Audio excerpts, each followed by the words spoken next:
좋은 날 제 영상을 찾아주셔서 감사합니다. 지금 구독과 좋아요 눌러주시면 오늘도 한 가지 이상 좋은 일만 생길 겁니다. 중년이 되면 내 집 마련이라는 주제가 단순히 재산 형성을 위한 수단이 아니라 삶의 안정과 노후 준비, 가족의 터전을 지키는 일로 다가옵니다. 젊은 시절에는 내 집을 사야 한다는 절박함보다는 지금 당장의 월세나 전세로도 충분하다는 마음이 컸지만 시간이 지나면서 안정적인 보금자리에 대한 갈망이 커지고 자녀 교육이나 부모 부양 문제까지 맞물리면 아파트 매수에 대한 고민은 더욱 현실적이고 절실해집니다.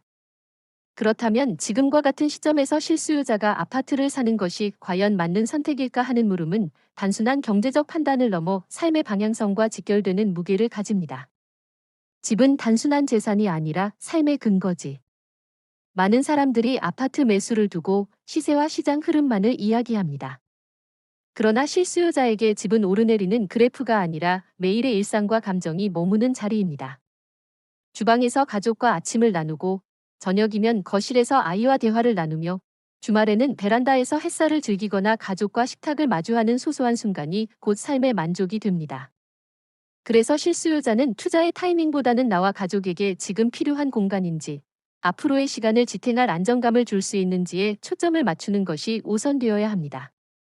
불안정한 전월세 시장의 현실. 중년의 시선에서 가장 크게 다가오는 문제 중 하나는 불안정한 전월세 시장입니다.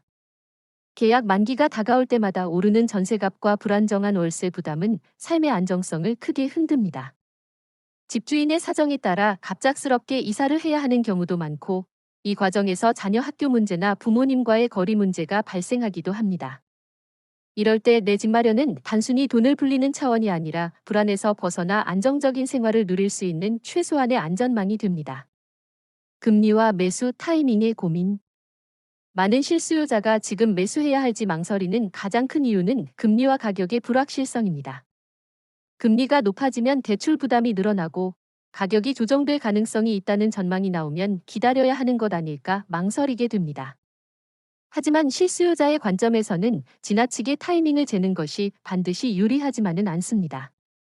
내 가족이 지금 당장 안정적인 보금자리를 필요로 한다면 약간의 금리 부담이나 가격 조정의 가능성을 감수하더라도 지금의 선택이 삶의 질을 크게 바꾸는 계기가 될 수 있습니다.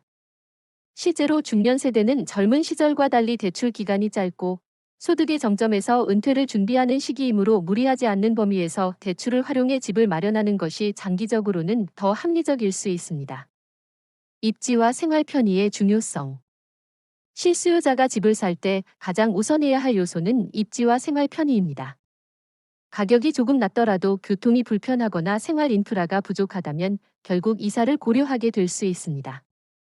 반대로 가격이 다소 높더라도 교통이 편리하고 학교, 병원, 시장 등 생활 인프라가 잘 갖춰진 곳이라면 장기적으로 거주 만족도가 높아져 후회가 적습니다. 특히 중년에게는 직장과의 거리뿐 아니라 자녀 교육 환경, 부모님을 돌보러 갈 때의 접근성 등 다양한 요소가 중요합니다. 이러한 요소는 단순히 부동산 시장의 흐름이 아니라 삶의 실제적인 편리함과 직결되므로 반드시 고려해야 합니다. 노후를 바라본 선택. 중년의 아파트 매수는 단순히 현재의 편리함만을 위한 것이 아니라 노후를 준비하는 과정이기도 합니다. 나이가 들면 이사 자체가 힘들어지고 새로운 환경에 적응하는 것도 쉽지 않습니다. 따라서 지금의 선택이 앞으로의 삶을 얼마나 오래 지탱해 줄 수 있을지, 나이가 들어서도 편리하게 생활할 수 있을지를 고려해야 합니다. 엘리베이터 유무, 병원과의 거리, 관리비 수준 등은 나이가 들수록 더 중요한 요소로 다가옵니다. 지금 당장보다 앞으로의 10년, 20년을 내다보는 눈으로 집을 고르는 것이 필요합니다. 무리하지 않는 재정 계획. 실수요자가 아파트를 살 때 가장 경계해야 할 것은 욕심입니다. 주변에서 큰 평수를 샀다거나 더 좋은 입지에 집을 마련했다는 이야기를 들으면 흔들리기 쉽습니다. 그러나 중요한 것은 내 소득과 자산, 대출 상환 능력에 맞는 범위에서 무리하지 않고 집을 마련하는 것입니다. 집은 삶의 안정이 되어야 하지 새로운 불안의 원인이 되어서는 안 됩니다. 감당할 수 있는 수준에서 선택해야 오랫동안 편안하게 살아갈 수 있습니다. 심리적 안정을 주는 내 집 마련. 집을 마련하면 단순히 이사 걱정을 줄이는 것 이상의 심리적 안정이 찾아옵니다. 내 집이라는 공간이 있다는 사실만으로도 미래에 대한 불안이 크게 줄어듭니다. 자녀에게도 안정된 환경을 제공할 수 있고 노후에도 최소한의 거주 걱정 없이 살아갈 수 있습니다. 이 안정감은 숫자로 계산할 수 없는 가치이며 중년 이후 삶의 질을 결정하는 중요한 요인이 됩니다. 지금이 적기일까에 대한 결론. 실수요자에게 지금이 아파트를 살 적기냐는 질문에는 단순한 정답은 없습니다. 그러나 중요한 것은 지금의 필요와 여건입니다. 전월세 불안에서 벗어나고 싶고 가족을 위한 안정된 보금자리가 필요하며 재정적으로 무리하지 않는 선에서 대출을 감당할 수 있다면 지금이 바로 그 시기일 수 있습니다. 반대로 아직 자금 계획이 부족하거나 원하는 지역의 가격이 지나치게 부담된다면 조금 더 준비하는 것도 방법입니다. 결국 실수요자의 선택은 시장의 흐름보다 내 삶의 상황과 필요에 맞춰져야 가장 현명합니다. 맺은 말.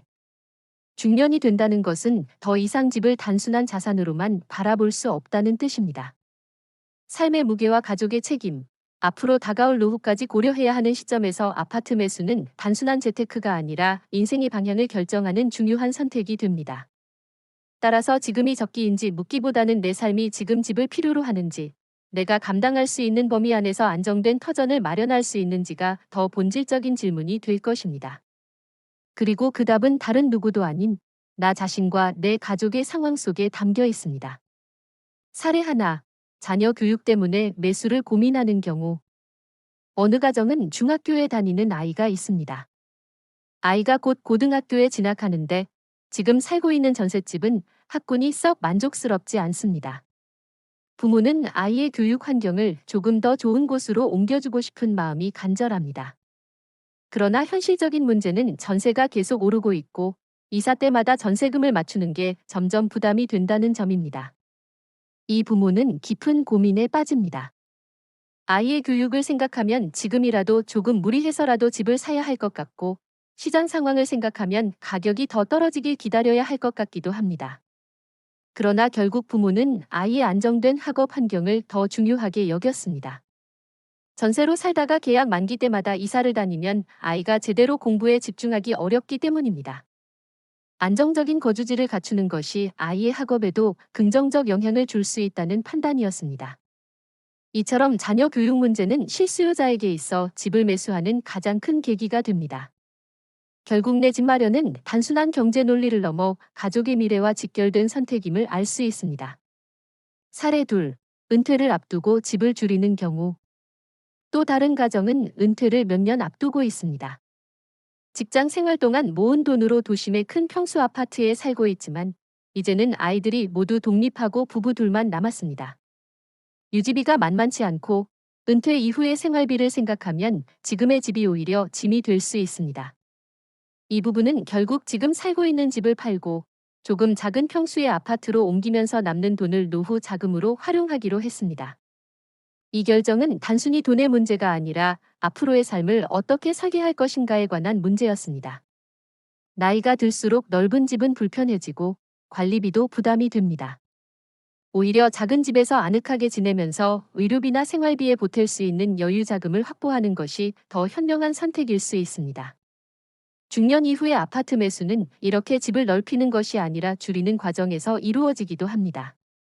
중요한 것은 자신의 삶의 흐름에 맞춰 집을 선택하는 눈을 가지는 것입니다. 사례 셋, 전세 불안에서 벗어나려는 경우. 어떤 부부는 결혼 후 내 집 없이 10년 넘게 전세 생활을 이어왔습니다. 처음에는 전세가 훨씬 합리적으로 보였지만 몇 년 사이 전세값이 너무 많이 올라 이제는 집을 사나 전세를 구하나 큰 차이가 없어졌습니다. 더구나 전세 사기를 우려하는 뉴스가 끊임없이 들려오면서 마음이 불안해졌습니다. 이 부부는 결국 큰 욕심을 내지 않고 직장 근처의 소형 아파트를 매수하기로 했습니다. 물론 집값이 내려갈 수도 있겠다는 불안은 있었지만 전세 시장에서 쫓겨다니는 것보다는 내 집에서 안정적으로 사는 것이 더 중요하다는 판단이었습니다. 내 집을 마련하자 마음이 한결 가벼워지고 매달 오르내리는 전세 시세표에 흔들리지 않아도 된다는 점에서 큰 만족을 느꼈습니다. 사례 넷, 부모님과 가까운 곳으로 이사하는 경우. 또 어떤 이는 연로하신 부모님을 가까이에서 돌봐야 할 상황이 되었습니다. 부모님 댁과 지금 살고 있는 집이 너무 멀다 보니 병원에 모시고 갈 때 마음속 첫 갈등 기다릴 것인가, 사야 할 것인가. 중년이 되면 삶의 큰 선택들이 무겁게 다가옵니다. 집 문제는 그 중에서도 가장 큰 비중을 차지합니다. 아파트를 사야 할지, 아니면 조금 더 기다려야 할지. 머리로는 가격이 더 떨어질 수도 있으니 지켜보자는 생각이 들지만 가슴은 안정된 보금자리를 원합니다. 이 갈등은 하루아침에 사라지지 않습니다. 뉴스를 볼 때마다, 주변 지인의 이야기를 들을 때마다, 또 부동산을 스쳐 지나갈 때마다 마음이 요동칩니다. 특히 중년은 인생의 여러 흐름이 맞물리는 시기입니다. 자녀는 학업과 진로를 위해 안정된 환경이 필요하고 부모님은 연로해지시며 가까이서 돌봄을 요구합니다. 내 몸 역시 예전 같지 않아 이사 다니는 일이 점점 힘들어집니다. 이런 요소들이 겹치면서 결국 지금이라도 사야 하지 않을까라는 생각이 마음을 파고듭니다. 두 번째, 고민 대출의 부담과 노후의 불안. 막상 마음을 굳히려 하면 또 다른 현실이 눈앞에 펼쳐집니다. 대출입니다. 은행 창구에 앉아 상담을 받을 때 느끼는 긴장감은 이루 말할 수 없습니다. 젊을 때라면 대출이 미래의 투자처럼 보였을지 모릅니다. 하지만 중년의 대출은 단순한 숫자가 아니라 노후의 짐이 됩니다. 앞으로 벌 수 있는 시간이 점점 줄어들고 건강도 예전 같지 않아 의료비 지출도 늘어날 수 있음을 알기에 더욱 신중해집니다. 그렇다고 대출을 전혀 지지 않고 집을 마련하는 것도 쉽지 않습니다. 결국 이 균형점, 즉 무리하지 않으면서도 감당할 수 있는 수준의 대출을 어떻게 맞추느냐가 가장 중요한 고민이 됩니다. 이 과정에서 중년은 경제적 계산뿐 아니라 정서적인 결단을 함께 내려야 합니다. 세 번째 단계, 가족과의 대화. 아파트 매수는 개인의 문제가 아니라 가족 모두의 문제입니다. 배우자와의 대화는 때로는 설득이 되고 때로는 갈등이 됩니다. 한쪽은 안정적인 집이 필요하다고 주장하고 다른 한쪽은 재정적 위험을 우려합니다. 아이들은 지금의 불안정한 전셋집 생활이 싫다고 말하기도 합니다. 이 과정에서 중년은 가족의 목소리를 모두 들으면서도 결국 결정을 내려야 하는 위치에 서게 됩니다. 누군가는 내 집이 있으면 마음이 편할 것 같다라고 말하고 또 다른 누군가는 지금은 무리다라고 말합니다. 가족들의 목소리를 듣고 또 듣다 보면 집이라는 것이 단순히 거주 공간이 아니라 가족의 미래를 담는 그릇이라는 사실이 더욱 선명하게 다가옵니다. 네 번째, 과정, 현실적인 비교와 탐색. 마음을 어느 정도 굳히고 나면 본격적으로 발품을 팔게 됩니다. 주말이면 부동산을 들르고 인터넷 카페를 찾아보고 단지 내를 직접 걸어 다니며 주변 환경을 살펴봅니다. 이 과정은 기대와 실망이 교차하는 연속입니다. 처음에는 좋아 보였던 집이 알고 보니 교통이 불편하거나 관리비가 지나치게 높을 수도 있습니다. 가격이 적당하다 싶으면 집 구조가 마음에 들지 않거나 이웃 단지에 비해 미래 가치가 떨어져 보이기도 합니다. 이런 비교의 과정 속에서 실수요자는 점점 안목을 넓히게 됩니다. 처음에는 단순히 가격만 보던 눈이 점차 학군, 교통, 생활 인프라, 그리고 향후 개발 계획까지 함께 보게 됩니다. 다섯 번째 고민, 지금이라는 시점의 무게. 마지막 순간의 갈등은 결국 시간에 관한 것입니다. 지금 계약을 해야 할지, 아니면 몇 달 더 기다려야 할지. 미래의 집값을 예측하는 것은 누구에게도 불가능합니다. 전문가들도 의견이 갈리고 뉴스는 매일 다른 이야기를 쏟아냅니다. 중년의 실수요자는 이 지점에서 더 깊은 성찰을 하게 됩니다. 내가 원하는 것은 집값이 오르는 투자가 아니라 가족과 내가 편안히 살 수 있는 공간이라는 사실을 다시 떠올립니다. 그러고 나면 비로소 확신이 조금씩 생깁니다. 지금의 선택이 완벽하지 않을 수는 있어도 내 삶의 필요에 맞는다면 충분히 의미 있는 결정이라는 믿음이 자리 잡게 됩니다. 매수 이후 찾아오는 정서적 안정.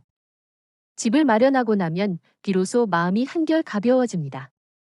전세 만기일에 맞춰 발을 동동 구르던 불안이 사라지고 아이들은 마음 놓고 공부에 집중할 수 있습니다.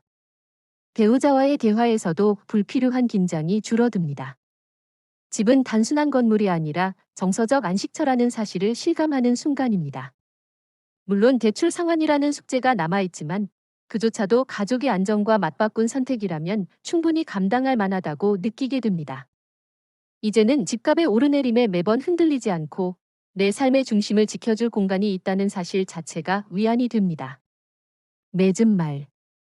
실수요자에게 아파트 매수는 단순한 경제적 계산이 아니라 삶의 중요한 전환점입니다. 중년이라는 시기는 가족의 미래와 부모님의 돌봄, 노후 준비까지 겹쳐 더 복잡하고 무거운 선택을 요구합니다. 그러나 그 무게만큼이나 집을 마련했을 때 얻는 정서적 안정도 큽니다. 결국 지금이 적기일까? 라는 질문의 답은 시장이 아니라 내 삶 안에서 찾는 것입니다. 내 가족이 지금 안정된 보금자리를 필요로 한다면 그 순간이 바로 적기입니다. 가격의 등락보다 더 중요한 것은 삶의 무게와 필요라는 사실을 중년이라면 누구나 공감할 수 있을 것입니다. 매수 이후의 첫 번째 변화 마음의 안정감. 집을 계약하고 나면 가장 먼저 찾아오는 건 설명하기 어려운 안정감입니다. 전세 시절에는 계약 만료가 다가올 때마다 불안한 마음이 들었습니다. 혹시 집주인이 보증금을 올리진 않을까? 다른 집을 알아봐야 하지 않을까? 혹은 갑작스레 이사를 가야 하는 건 아닐까 하는 걱정이 늘 따라다녔습니다. 하지만 내 집을 마련한 순간 이런 불안은 사라집니다. 거실에 앉아 창밖을 바라볼 때 이제는 내가 주인이다 라는 마음이 들어옵니다. 누구에게 허락받을 필요도 기한에 쫓길 이유도 없는 공간에서 보내는 시간은 생각보다 훨씬 큰 의미를 줍니다. 안정된 보금자리가 있다는 사실만으로도 마음은 여유를 찾고 하루하루의 생활이 차분해집니다. 두 번째, 변화 가족 관계의 부드러움. 집을 마련하면 가족 간의 대화도 달라집니다. 이전에는 집 문제로 사소한 말다툼이 잦았습니다. 아이는 친구들처럼 오래 살 수 있는 집이 있었으면 좋겠다고 하고 배우자는 경제적 부담 때문에 망설이며 갈등이 생기곤 했습니다. 그러나 집을 매수한 뒤에는 그 갈등의 원인이 사라집니다. 아이들은 안정된 집에서 학업에 집중할 수 있고 배우자와의 대화에서도 불필요한 긴장이 줄어듭니다. 더 나아가 가족끼리 집을 꾸며나가는 즐거움이 생깁니다. 작은 가구를 들이고 벽지를 바꾸며 화분을 놓는 순간마다 이 집이 점점 우리의 집으로 변해갑니다.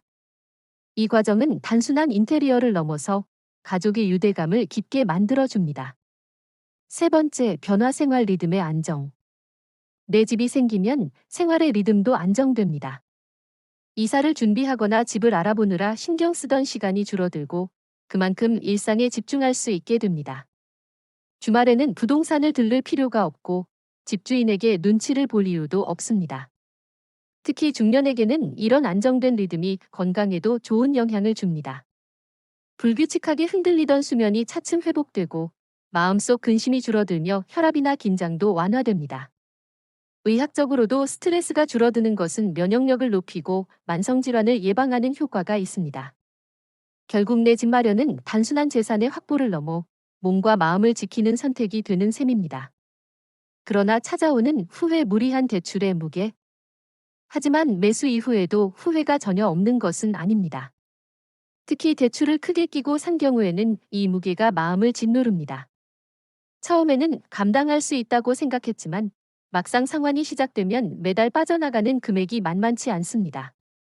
월급의 절반 가까이가 대출 이자로 나가는 날, 마음속에서는 작은 후회가 피어납니다. 조금 더 기다렸다가 살 걸 그랬나, 조금 작은 집을 선택했어야 하나 하는 생각이 스칩니다. 중년의 나이의 대출은 단순한 숫자가 아니라 앞으로의 자유를 제약하는 족쇄처럼 느껴지기도 합니다. 그러나 곧 가족의 웃음을 바라보며 다시 다짐하게 됩니다. 이 무게는 나 혼자 지는 짐이 아니라 가족을 위한 보호막이라는 사실을 말입니다. 또 다른 후회, 더 좋은 집을 선택하지 못한 아쉬움. 집을 마련하고 나면 이상하게도 주변이 더 잘 보입니다. 계약을 마친 뒤 며칠 후에 다른 단지에서 조금 더 좋은 조건의 집이 매물로 나오는 경우도 있습니다. 그 순간 마음은 흔들립니다. 조금만 더 기다렸으면 저 집을 살 수 있었을 텐데 라는 아쉬움이 찾아옵니다. 이 아쉬움은 누구나 겪는 감정입니다. 하지만 시간이 지나면 점점 사라집니다. 왜냐하면 결국 중요한 것은 더 좋은 집이 아니라 지금 이 집에서 살아가는 가족의 행복이기 때문입니다. 집의 가치는 시장 가격이나 외형이 아니라 그 안에서 쌓이는 일상의 순간들이 만들어주는 것입니다. 매수 이후의 깨달음, 집의 진짜 의미. 실수요자로서 아파트를 매수한 후 가장 크게 느끼는